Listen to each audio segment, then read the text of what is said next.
Hello and welcome to Tطاوين. I just arrived here after quite a long journey from Susa. You can see behind me the market. I'm on one of the rooftops, which is part of my hotel where I'm staying here in the center.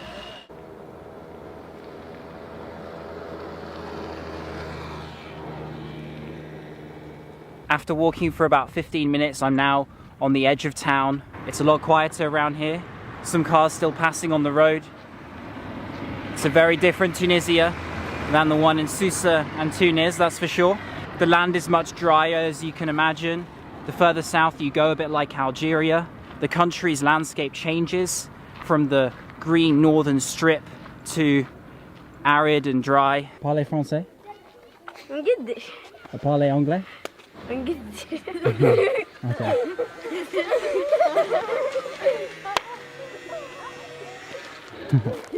Local kids of the town interested to see me. I've now arrived. Pardon the noise of the guy doing a little bit of construction work just beside the mosque here. You can see what the surrounding area looks like and the sun disappearing behind the hilltop there. Mosque and interested young Tunisian children. Here we are. I've made it to Kasam Gub, and you can see from the top here views of all the residential areas around, distant desert valley hilltops. Looks similar to Gardea in Algeria, the Emzab Valley, the mosque down below there, and of course the sunset during golden hour. Let's take a look inside.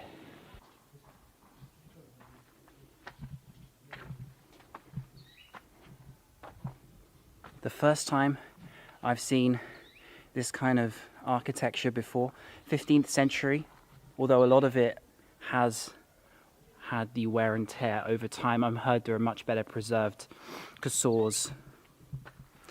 This qasr is a fortified granary, and you have all these different windows, I suppose you can call them. I'm sure they used to be windows, which is really interesting. On first impressions, it is certainly not a touristy place. I'm the only person in here. There's a fair bit of rubbish around, unfortunately, and I wouldn't say it's as well preserved as it could be. You know, Tunisia is very good at preserving a lot of places in its country. They take care of their history. Maybe this one is the first time I've sort of seen things like, just here for example, a cigarette packet inside this window. It's on the outskirts of a town which isn't actually visited by many tourists, surprisingly enough. I thought Tطاوين was maybe a touristy place. The town doesn't give me that impression, neither does this place. There are some others around Tطaوين in this area of Tunisia which probably have a lot more visitors who come on packages and leave off buses. Independent travel, I think, is slightly more lacking due to the difficulty to reach this region. Like me today, I took 2 luages from Susa. It's not really a common thing to do.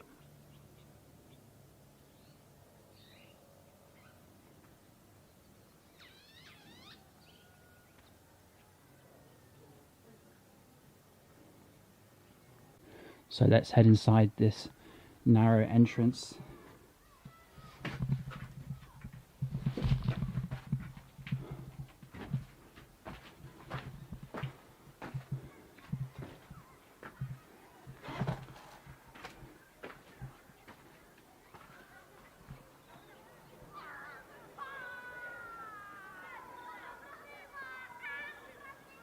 A little bit of climbing required to reach the top here, but completely worth it for the views of the surrounding village or town. The golden colours on the top of the hilltops over there. You may be familiar with Tطaوين. If you've ever seen Star Wars, it's the name of the planet where Luke Skywalker was brought up. A New Hope, very famous film, came out in the 80s. Tطaوين here in Tunisia was the inspiration for George Lucas's planet Tطaوين. So really interesting. That's why I personally wanted to come, as I was a massive Star Wars fan when I was younger. And a lot of the buildings around this area were what gave the director George Lucas the inspiration for many of his settlements in the film.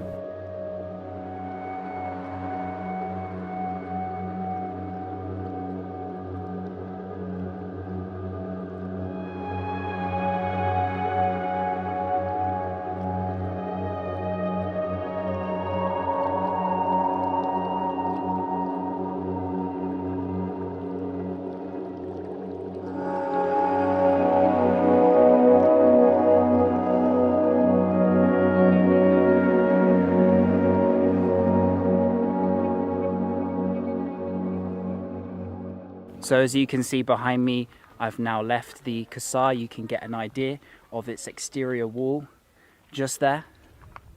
Many of the scenes of A New Hope, the Star Wars film, were actually filmed at other locations in Tunisia.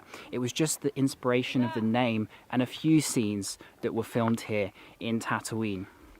Tomorrow though, I'm heading to a village called Shunenni, and it's got some really spectacular places. I'll be staying in another hotel there and continuing this video as it kind of covers the broader area of Tatoein, as it's so small and just nearby.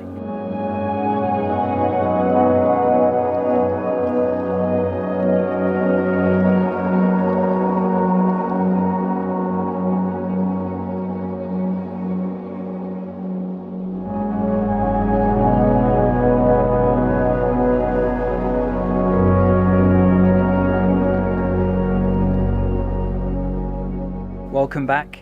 I'm now here in Shunenni, or Shunenni, however you pronounce it, which is a settlement around a 20-minute drive from Tatoein, where I was yesterday. It's now late afternoon once again. The sun is setting in the distance, and I just arrived, had a shower and had some lunch, and I'm here in my hotel in the village, which is absolutely spectacular. I'm going to show you my room first before I show you the views in front of my eyes in this direction. This is Kenza Hotel, I think the only one in town. This is my room here in the traditional style. There are multiple beds, but of course I went for the best one in this beautiful, cozy retreat of a room. The craziest part, I might be one of the very few people staying in this hotel, one of the very few tourists in the village of Shunenni today, here in November. And as such, I got a room for just £15, a single basic room, which I originally went to and I checked in, and then after 10 or 15 or so minutes, the guy who owns the place said to me, "Let me upgrade you, let me take you to a better room. There's a shower built in, I didn't show you. The bathroom is just there. It's not that exciting though. And you'll get a double bed, you'll get more space, you'll have a better view." And I said, "Oh, what's the extra charge?" And he said, "No extra charge." So I've got all of this and an ensuite plus the view I'm going to show you in just a second for £15 tonight. One of the best deals I've ever got on my travels, I would say.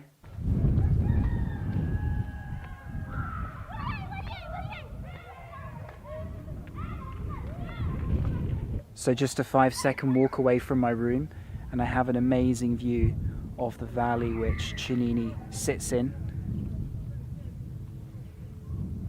I'm going to head along the top to the white mosque which you see in the distance. I'm squinting slightly because the sun is in my eyes. I might check out some of the architecture over here too. And right at the very bottom is where my luggage from Tatoein arrived from earlier today. I had to walk up all the way with both my bags on to here, which was quite strenuous but completely worth it now that I'm relaxed and I've freshened up. So let's go explore.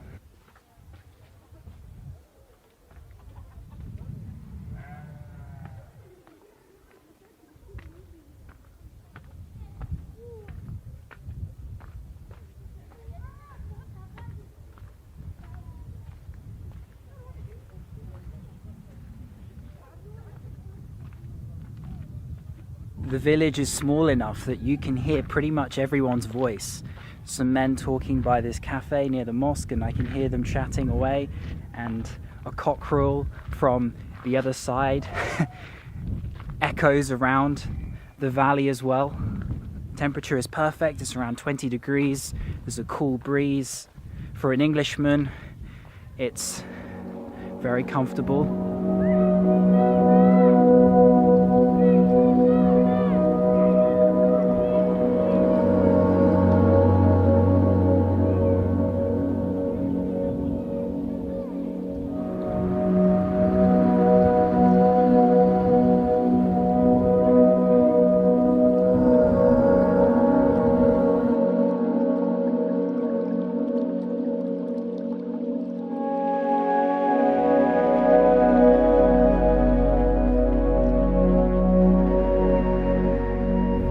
Seems like there's a cafe here, some local people wearing traditional clothes as well.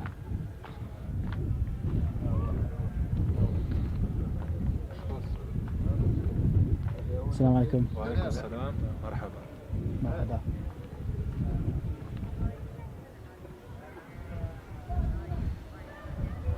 Beside the mosque here we have another view, wow, out over the surrounding landscape, the plains.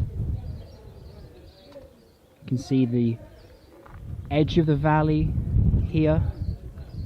Once again we can see the moon. The sky is very clear today, as it was yesterday, and what a view. Now, I didn't mention this in any of my previous videos, but you'll find desert rose pretty much all over Tunisia. In most markets you'll find it in Susa, Kairouan. Now here, I'm sure they have it in other places like Douz, probably in Tunis as well, you can get it, but I don't recommend buying it if you're a tourist, because it's only sort of encouraging the more plundering of the environment, which is what the world doesn't really need. I know they're really beautiful, but I just worry that it's not a sustainable practice. Maybe if someone knows it is, you can let me know in the comments below, but otherwise I would say perhaps keep your money in your pocket, and we need to keep the environment how it is instead of always using it for commercial reasons.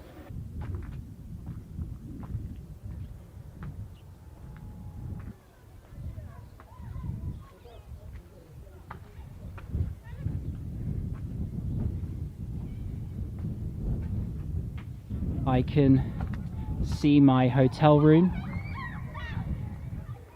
somewhere over here, and the view of the village from the other side, a different perspective. That valley I was overlooking a moment ago, just over that way. Without question, this is one of the most epic and unique places I've been to. I knew it was going to be great, of course. I saw some pictures, but sometimes when you explore during sunset, it just wows you that little bit more. I'm sure it's come through quite well in the few clips that I've taken, but imagine being here in person. There really is something special about Shunenni here, and let me know if you never heard of it in the comments below. I certainly never heard of it until I googled things to do in and around Tطاوين.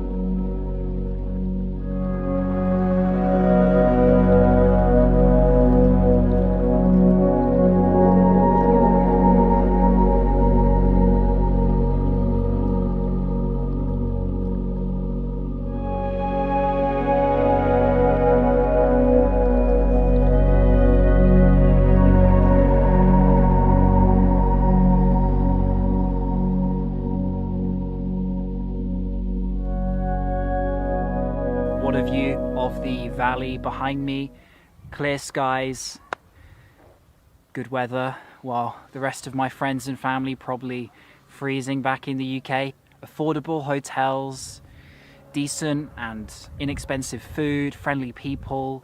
This country has a lot to offer.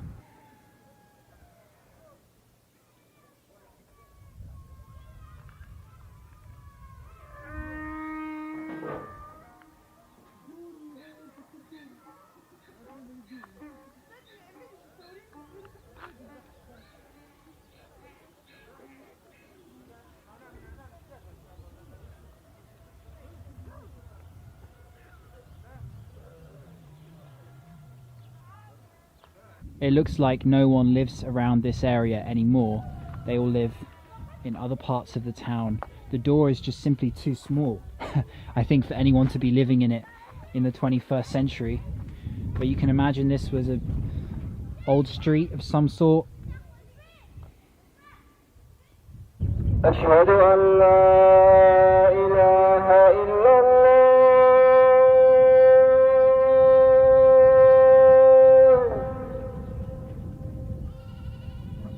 أشهد أن محمد رسول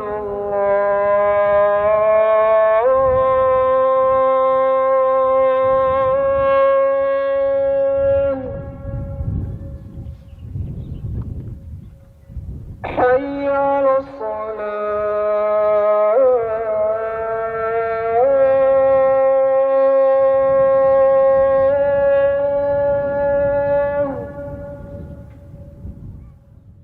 Hey, so I'm now back here in my hotel room, my cave, and my plan is to get an early rest, an early night, as I want to wake up for the sunrise tomorrow morning, which will come out above the plains that I was looking towards from the mosque. And if you remember, the sun set in the other direction behind the valley on the other side of the village. So hopefully that will be good and a nice way to finish off this video.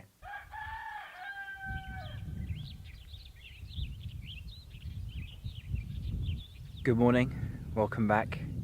I've trekked yet again to the top of the town here.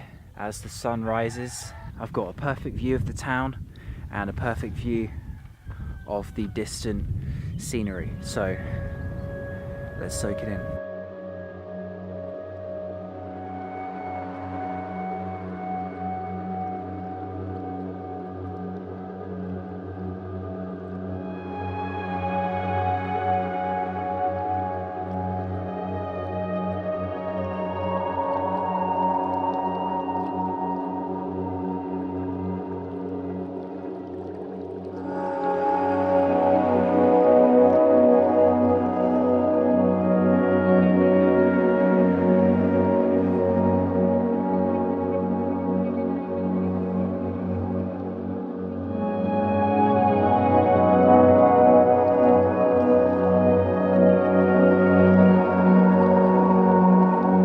What an epic sunrise, totally worth getting up at this time for it. You can see the sleepy town behind me for one last time. I'm going to end the Tطاوين vlog here. Definitely combine Shunini into your trip. Leave a comment, let me know your thoughts. Would you visit Shunini? Peace.